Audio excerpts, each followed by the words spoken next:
DMTV Info, votre chaîne d'information en temps réel. La politique, la santé, le sport, les faits de société, la musique, les rumeurs et bien plus encore. Vous découvrirez cela dans notre chaîne DMTV Info.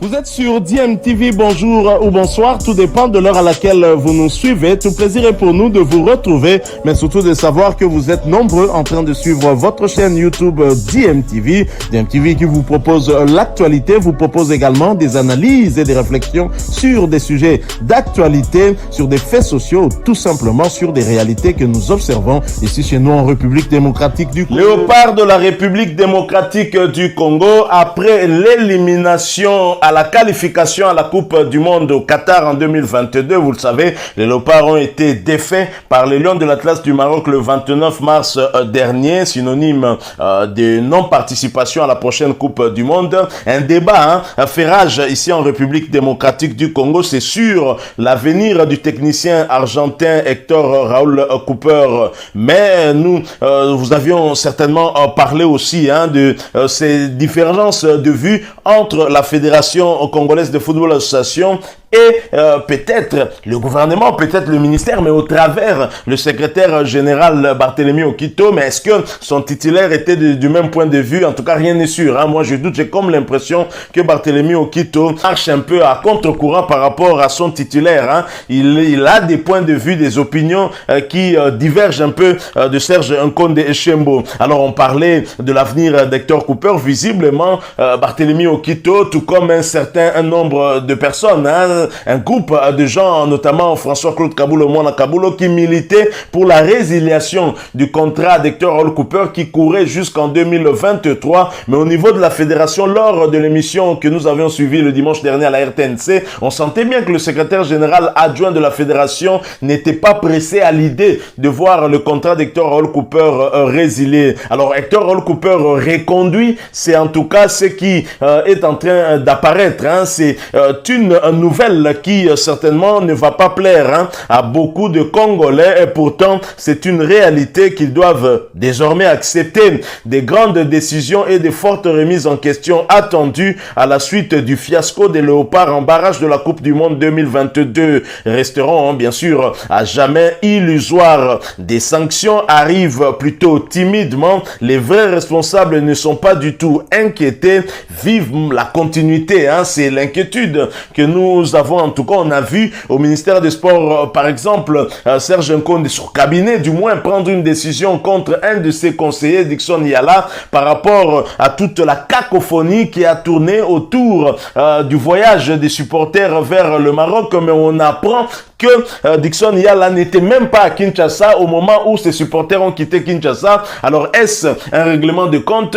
Dickson Yala, est-ce un bouc émissaire de luxe pour le ministre pour cacher peut-être leur propre incompétence, leur propre insuffisance dans la gestion justement de cette double confrontation contre les Marocains? C'est tout à fait possible. Alors, des informations que nous avons reçues d'une source plutôt proche de la Fédération congolaise de football association nous renseigne que le technicien argentin très expérimenté Hector Raúl Cooper ne sera pas évincé de son fauteuil de sélectionneur de la RDC.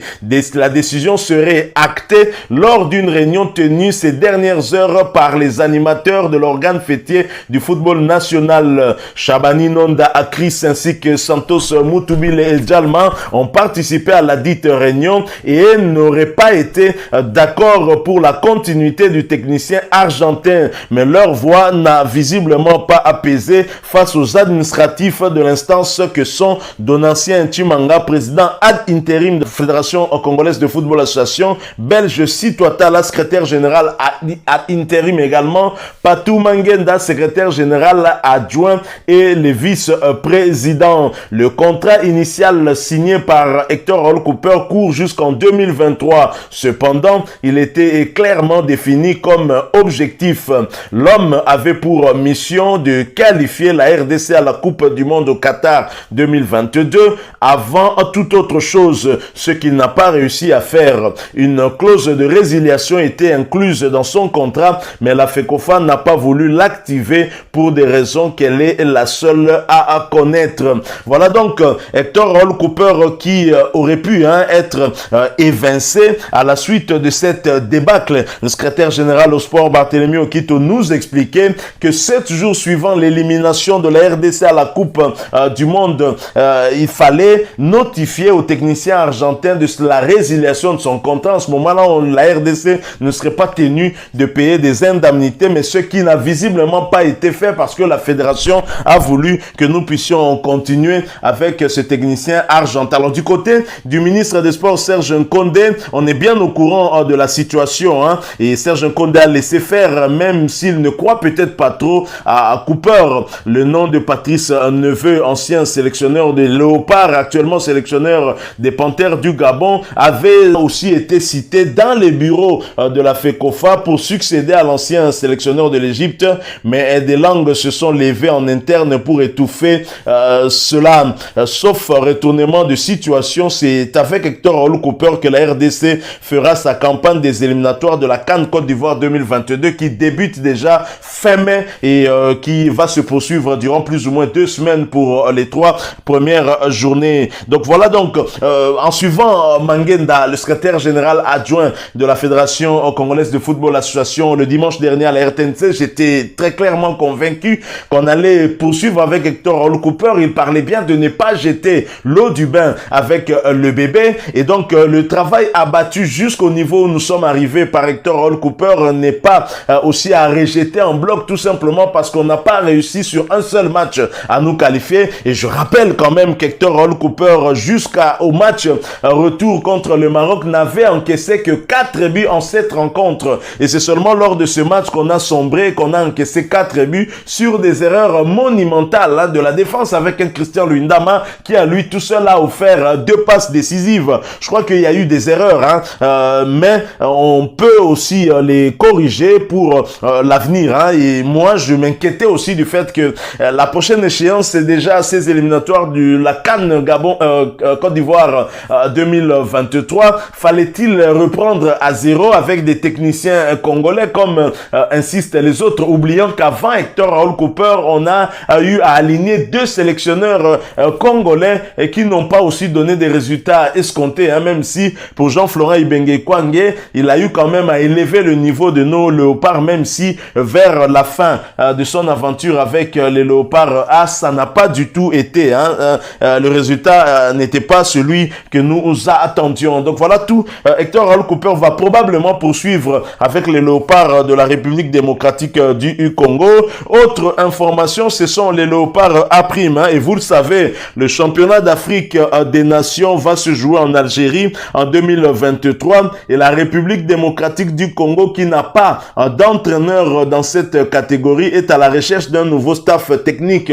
La Fédération congolaise de football association a annoncé un appel à candidature pour les postes de sélectionneur et membres du staff technique de l'équipe nationale A' de la République démocratique du Congo. D'après un communiqué de l'instance fêtière du football congolais datant du mardi 5 avril 2022, le futur sélectionneur de Léopards A' aura pour mission la préparation de Léopards locaux pour la 7e édition du championnat d'Afrique des Nations CHAN prévu en Algérie en 2023 et la qualification à la phase finale de cette compétition. La date limite du dépôt des candidatures est fixée au 13 avril 2022. Et justement, en rapport avec cela, un ancien léopard de la RDC, René Makondele, serait déjà candidat à ce poste, au poste d'assistant. À en croire ce que rapporte Bundesfoot Africa, René Makondele a visiblement montré son envie de postuler spécifiquement au poste d'entraîneur assistant.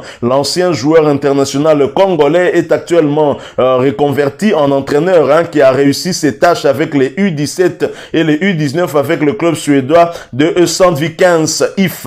Il veut devenir assistant dans le staff technique des Léopards version CHAN afin d'apporter sa contribution un peu plus à la force technique des Léopards, puis l'expérience qu'il a acquis dans le monde du football, et lui-même pourrait acquérir aussi de l'expérience en tant qu'entraîneur dans une équipe nationale. En ce qui concerne les critères d'habiter à Kinshasa pendant le contrat, René Makondele pourrait en tout cas le respecter, hein.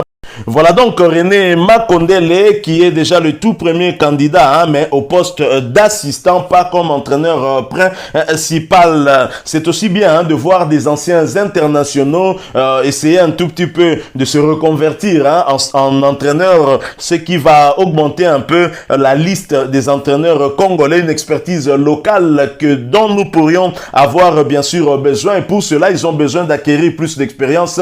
C'est en assistant des entraîneurs expérimenté que l'on se forge soi-même. J'encourage en tout cas cette candidature de René Makondele, tout comme j'encouragerai aussi d'autres candidatures. Merci à vous qui nous avez suivis. Nous sommes arrivés à la fin de ce sujet. Si vous l'avez aimé, laissez-nous un maximum de j'aime. Merci de partager avec nous votre point de vue en nous le laissant à travers un commentaire. Abonnez-vous sur cette chaîne DMTV. N'oubliez pas d'activer la petite cloche de notification en cliquant tout simplement sur celle qui apparaîtra lorsque vous serez abonné. Encore une fois, merci à vous, avec espoir de vous retrouver bientôt dans un autre sujet d'actualité. En attendant, portez-vous bien et DMTV vous dit au revoir.